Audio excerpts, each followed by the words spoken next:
Let's say I am trying to concentrate on something related to, I don't know, science. I'm reading a science paper and I'm having a hard time. It's not absorbing.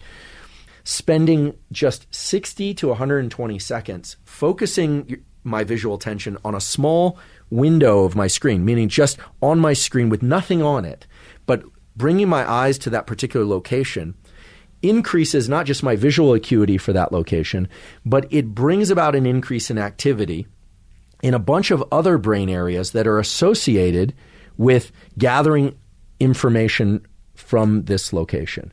So put simply, if you want to improve your ability to focus, practice visual focus.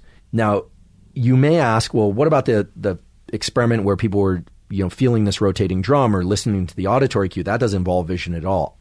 If you look at people who are learning things with their auditory system, they will often close their eyes. And that's not a coincidence. If somebody is listening very hard, please don't ask them to look you directly in the eye while also asking that they listen to you. That's actually one of the worst ways to get somebody to listen to you. If you say, now listen to me and look me in the eye, the visual system will take over and they'll see your mouth move, but they're going to hear their thoughts more than they're going to hear what you're saying.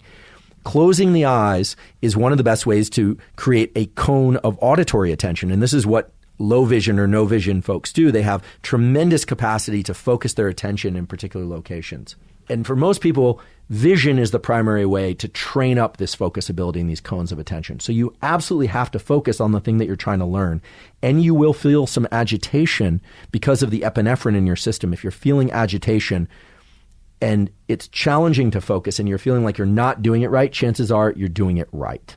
So once you get this epinephrine, this alertness, you get the acetylcholine released and you can focus your attention, then the question is for how long? And in an earlier podcast, I talked about these ultradian cycles that last about 90 minutes.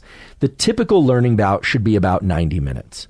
I think that learning bout will no doubt include 5 to 10 minutes of warm-up period. I think everyone should give themselves permission to not be fully focused in the early part of that bout, but that in the middle of that bout, for the middle hour or so, you should be able to maintain focus for about an hour or so. So that, for me, means eliminating distractions. That means turning off the Wi-Fi. I put my phone in the other room. I encourage you to try experiencing what it is to be completely immersed in an activity where you feel the agitation that your attention is drifting, but you continually bring it back.